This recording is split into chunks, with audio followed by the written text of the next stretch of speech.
Құнанбайұлы. Жігіттер, ойын арзан, күлкі қымбат. Жігіттер, ойын арзан, күлкі қымбат. Екі түрлі нәрсе ғой, сыр мен сымбат.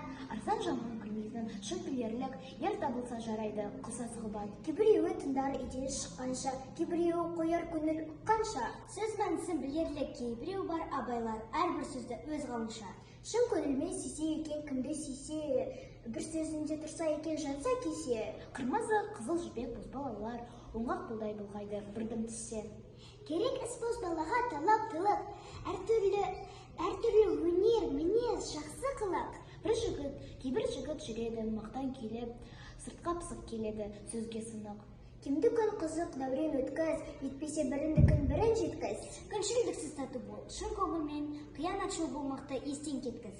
Автор Абай Құнанбайұлы, белгілі қазақ ақыны ағартушысы, ойшыл тұлға. 1845 жылы Семей облысы Шыңғыстаудағы Тобықты руында дүниеге келген.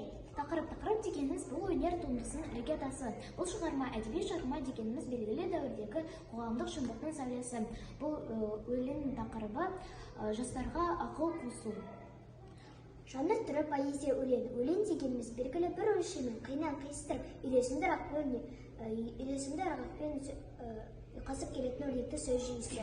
Идея дегеніміз автор тақырып арқылы шындық өмір көріністерін суреттегенде, оны өз көзқарасы, өз дүниетанымы тұрғысынан бейнелейді. Сол арқылы өз мақсат мүддесін арманын білдіреді. Бұл өлеңнің идеясы адамның тәртібі, қарым-қатынас туралы айтылған.